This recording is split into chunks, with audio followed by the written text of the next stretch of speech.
Olha quem já tem reboco.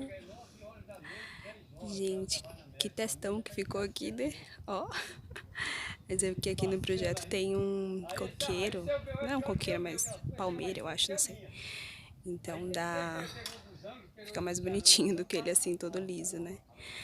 Mas olha só que diferença que dá. Vamos lá ver. Olha, pedreirão raiz é isso aqui, minha filha. Não precisa alugar andaime, não. Eles fazem andaime com as coisas que tem na obra. E eu dou valor. Olha que lindinho, tudo rebocado.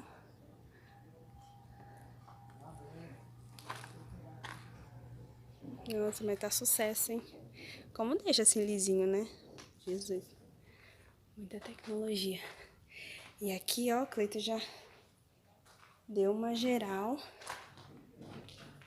semana passada. Porque esse domingo aqui diz o cara do gesso que vai vir aqui pra ver como é que tá. Pra ele começar a passar gesso. Olha, aqui a gente já tem o encanamento da pia. A água que vem lá da caixa d'água. E aqui provavelmente vai ter o de esgoto que vai pra fora. Aqui sem mais novidades. Ah, meu irmão colocou as caixinhas, ó. Então já tem as caixinhas pregadas também. Pra se for pra passar gesso, né? Já tem as caixinhas no lugar que tem que ser cada uma.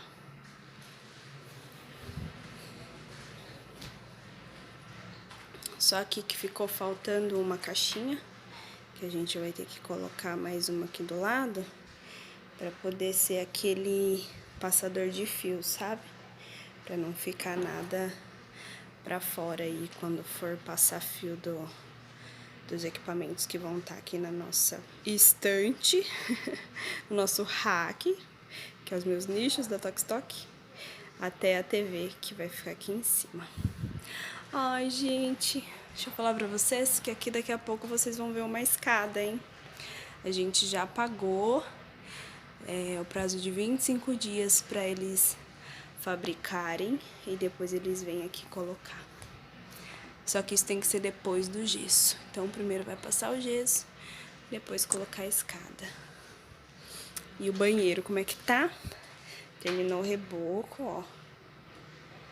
Aqui, como vai azulejo, ele não fica totalmente lisinho, né? É outro tipo de reboco. Aqui vai ficar contra a luz, mas... Deixa eu ver se dá pra ver. Olha. Aqui. Aí vai faltar só o teto. E a minha parede de nicho, que eu tô muito ansiosa pra ver. Poxa vida. Vamos ver como é que vai ficar. Tô ansiosa pra ver essa parede pronta. Hoje vai vir um rapaz aqui cotar pra mim, pra colocar os azulejos aqui do banheiro e toda a parte de porcelanato aqui da casa.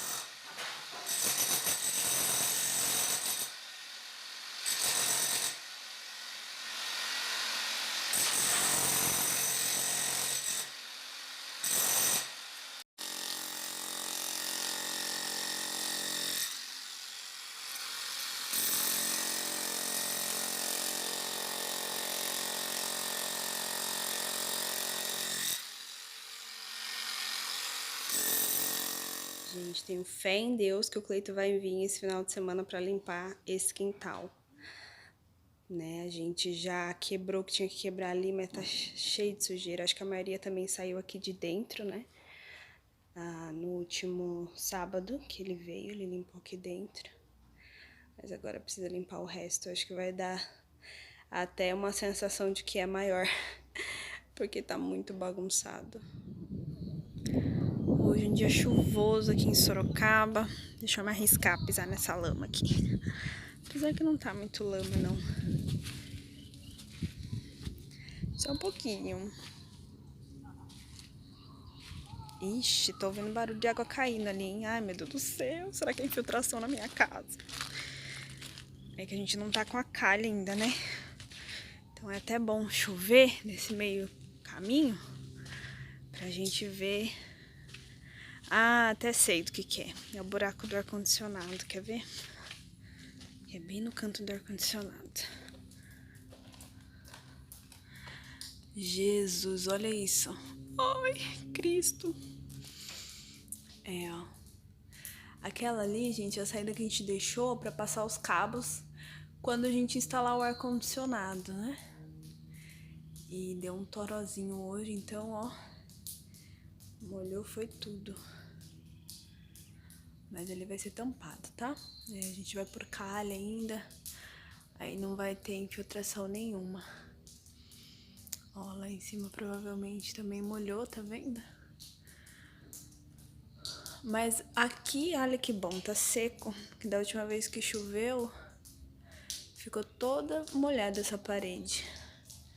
Então já é um bom sinal. Aqui só molhou por causa do buraco que tá ali em cima mesmo. Menos mal. Gente, tô tentando gravar esse vídeo faz pelo menos umas 2 horas. Por quê? Porque o vizinho quer colocar o som no alto, o pessoal fala na rua como se tivesse com um alto-falante na boca, os passarinhos que não param de cantar. Então vou pedir desculpa já aí pelo plano de fundo aí do som, se estiver muito alto, o pessoal falando, mas eu preciso gravar esse vídeo. Então vocês me desculpem aí, mas vamos ao que interessa. Foquem na minha linda voz, que a gente consegue conversar certinho, tá bom? Então vamos lá, eu vou atualizar vocês sobre algumas coisas que eu citei aí durante as visitas lá à obra. A primeira e mais importante é que esse cara do gesso, a gente tava fazendo cotação, que era o mais barato, que ia vir lá dos Cafundé do Juda de São Paulo, pra fazer a casa aqui das kitnets, né, do vizinho lá do lado tá construindo as kitnets. Eu ia aproveitar a mão de obra dele pra fazer a minha casa também. O cara só nos enrolou. Não apareceu, marquei com ele num domingo, marquei com 3 profissionais, na verdade, nesse domingo, nenhum dos 3 apareceu, fiquei muito brava, mas tudo bem. Não responde mensagem, eu ligo pra ele e falo que vai dar retorno no WhatsApp, não dá, eu falei, quer saber? Desisto. Outra coisa que eu queria que vocês entendessem também, por que a gente mudou no meio do caminho, era pra fazer reboco de cimento normal, né, e a gente acabou optando por fazer reboco de gesso.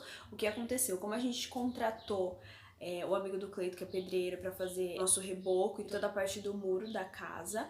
Então a gente já tinha fechado o valor com ele, só que ele só pode ir aos sábados. Então se ele fosse fazer o reboco interno da casa aos sábados, ia levar muito tempo, tipo meses pra ele terminar.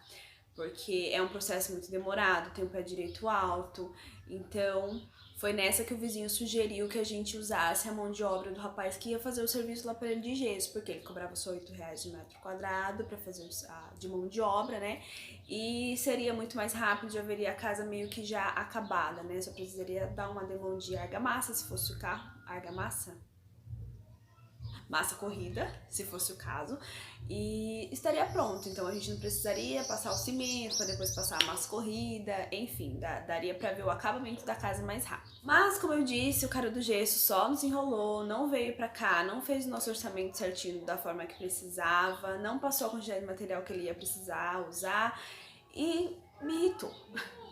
Me irritou, me enrolou, não gostei. Aí eu falei, não quero mais saber desse cara. Comecei a ver com outras pessoas pra fazer o reboco de gesso. Só que o que acontece, né, minha gente? Tá chapiscado as paredes. E esse é um problema, porque às vezes o profissional não pega o serviço justamente por estar chapiscado. Uns nem aceitam, sabe? E quem aceita fazer o serviço cobra mais caro pela dificuldade do chapisco. Então vou passar aqui bem rapidinho alguns valores que eu conheci de um tempo pra cá, porque assim, a gente tá totalmente descobrindo as coisas, né? Nunca trabalhamos com construção, nunca nos envolvemos em uma construção assim tão a fundo como a gente tá se envolvendo na nossa agora. E o que acontece? A gente não sabe o valor de nada, não sei quanto custa uma mão de obra de um pedreiro, não sabia, né? Agora eu já sei. E para cada etapa é um valor diferente de mão de obra, porque depende do trabalho que ele vai ter para fazer aquilo, né?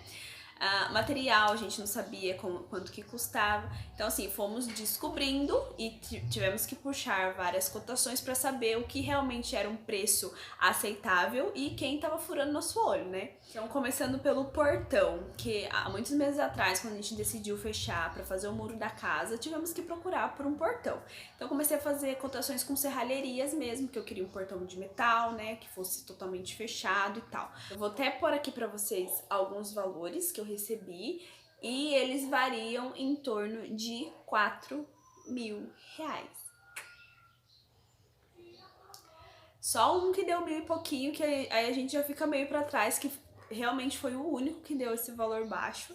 E eu fiquei meio assim, com que será que ele vai fazer isso, né? Será que ele tá usando metal mesmo? Porque tava muito barato. Mas assim, isso foi há meses atrás, antes do meio do ano, se não me engano, que foi bem quando a gente fechou pra fazer o muro. De lá pra cá, com certeza subiu esse valor, porque também subiu o valor da escada.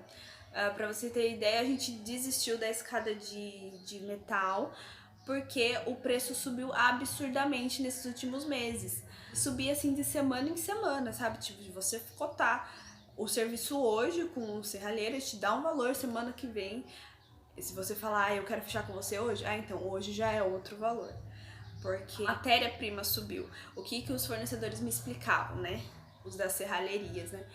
Que estavam mais exportando do que importando o material. Então eles estavam dando prioridade para exportação, e quem estava usando isso aqui dentro do Brasil estava pagando muito mais caro. Então os portões que eu cotei há meses atrás provavelmente agora também estão com um valor maior, porque as escadas dobraram o valor real. Eu tava com um orçamento que eu falei, é com esse que eu vou fechar, que era o que tava mais acessível, né? Deu R$ 2.600 pra colocar a escada. E lembrando, gente, que a minha escada é só a moldura da escada, é só a parte de fora, assim, porque os degraus são de madeira. Então só teria que ter uma estrutura para apoiar os degraus de madeira, e toda a parte do mezanino também seria em metal. Então foi isso que eu tava cotando, e eu tinha chegado num valor bom de R$ 2.600. Claro que eu tive muitos outros, tive inclusive um que deu R$ 9.000. 9.000, gente.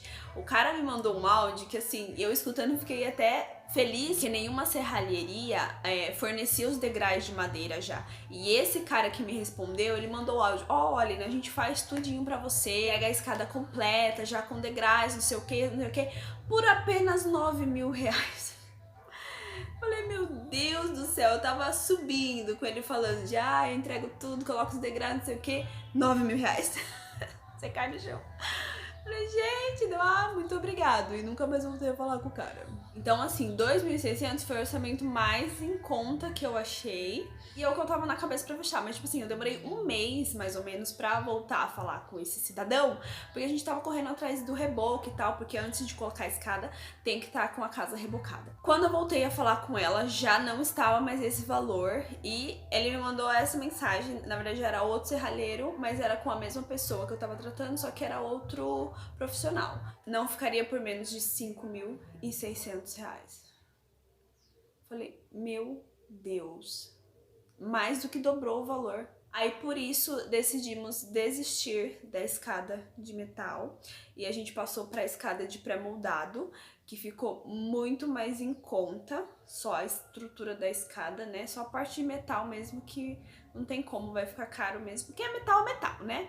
Mas a gente vai usar menos metal, então consequentemente o valor vai ficar mais baixo. E fora a escada de metal que eu tava cotando, também estava cotando os degraus. Mas, gente, degrau para escada ou escada de madeira que seja, são extremamente caros. São madeiras que precisam ser madeiras mesmo, sabe? Não tem isso de reaproveitamento nem nada disso. Tem que ser madeira.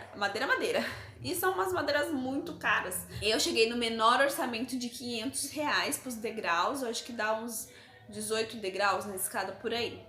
Não, 13 degraus. E eu cheguei no mais baixo, que deu 560, mais ou menos.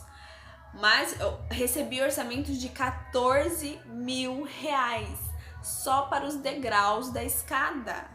R$ 14.000, gente, meu Deus. Já vi que degrau de madeira, se você ver, chegar na casa da sua amiga, ela tiver uma escada de madeira, falar, amiga, você é rica. Porque, gente, é muito caro. Outra coisa que a gente já tá buscando também é o piso, né?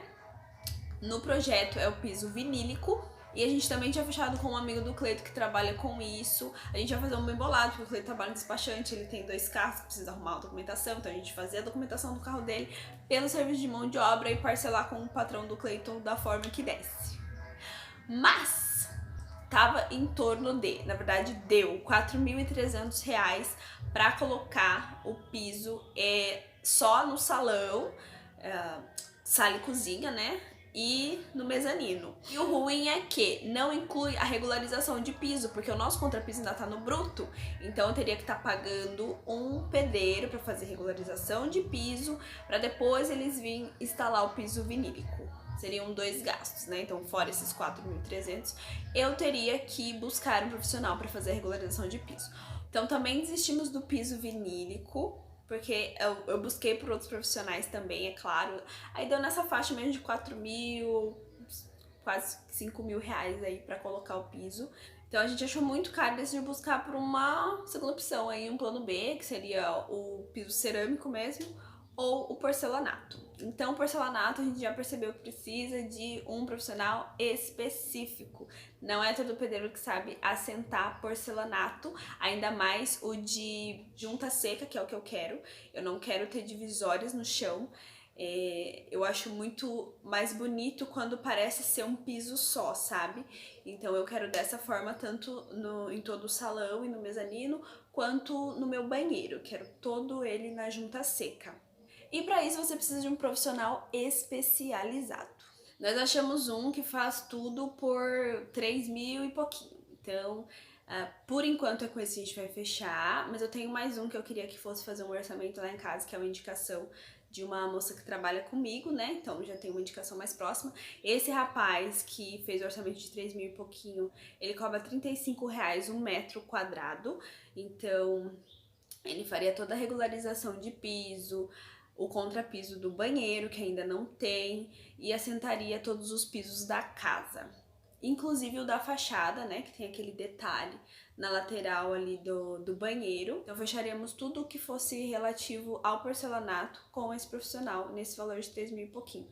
Quando eu for passar o valor que a gente fechou certo, eu passo pra vocês o valor certo, tá? Mas é só pra vocês terem ideia mais ou menos de quanto que é o metro quadrado. Então com esse profissional ficou R$35 o metro quadrado. E outra coisa que a gente também conheceu o valor nesses últimos meses foi o do gesso, né, mão de obra do gesso. Então, aquele que era super barato tava cobrando R$8 o metro. Depois que eu falei que era chapiscado, ela falou que era 10, mas tudo bem, ainda tava barato. Aí eu comecei a pesquisar, coloquei lá no grupo de pedreiros de Sorocaba pra ver, pro povo ir me indicando mão de obra e tal.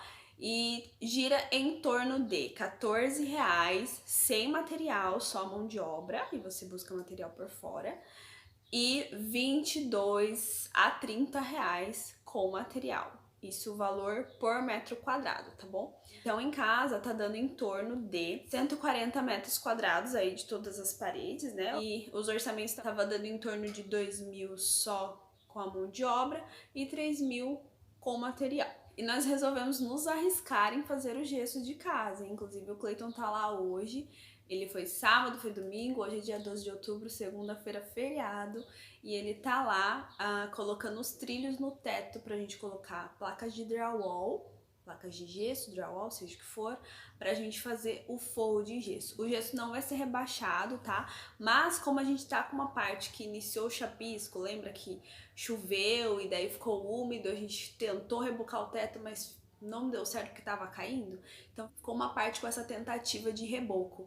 Então, para não ficar muito ruim de passar o gesso, porque o gesso você tem que vir com uma espátula e passar ele no teto, passar ele na parede, seja o que for. Então a gente viu um vídeo que o teto tava todo chapiscado mesmo, e os pedreiros estavam passando e tava caindo muito gesso.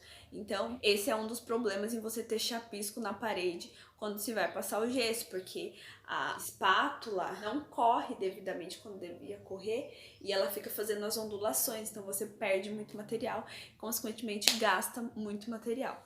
Então a gente optou, tivemos essa ideia, né, na verdade o Cleiton, de fazer as placas no teto como se fosse mesmo rebaixamento, só que não vai rebaixar, ele só tá a alguns centímetros do teto, para conseguir passar o gesso de forma mais uniforme, sem gastar tanto material. E aí na parede a gente vai penar um pouquinho, mas é uma coisa mais de fácil acesso e de fácil controle do material, né? Mais do que aqui em cima. Então a gente vai se arriscar a passar o gesso na nossa casa. E eu vou gravando tudinho pra vocês acompanharem como é que vai ser essa aventura aí, se vai dar certo. E vai dar certo, né? Tem que dar. Então é isso, gente. Chegamos na parte do acabamento da casa. E como eu já falei nos outros vídeos de planejamento financeiro, a gente tá bem apertadinho nesse momento. Então as coisas não estão andando muito rápido, como foi desde o início da obra, na verdade, né? Mas agora, como eu disse, são vários profissionais, a gente precisa ter o dinheiro ali em mãos pra pagar a mão de obra e precisa pensar bastante pra fazer os parcelamentos da vida aí. Então as coisas estão andando bem devagar, mas a gente tá empolgado e crente que até dezembro essa casa já vai estar com portas e janelas, pra gente esperar a chegada da Yasmin em paz. Depois que a bebê nascer, a gente volta pra obra de novo pra finalizar, pra gente conseguir mudar em 2021. Então é isso, gente. Espero que tenham gostado do conteúdo. Se tiver alguma dúvida, já sabe, deixa nos comentários. Se inscreve no canal se você não é inscrito. Deixa o seu joinha aqui embaixo se gostou do conteúdo. E me conta aí o que vocês acharam do valor do metro quadrado. Pra quem já construiu, pra quem já usou aí essa mão de obra em algum momento da vida, achou que tá barato, que tá caro. Deixa nos comentários que eu quero saber qual que é a diferença aí de valor de uma região pra outra, tá bom? Tchau, gente. Até o próximo vídeo do canal.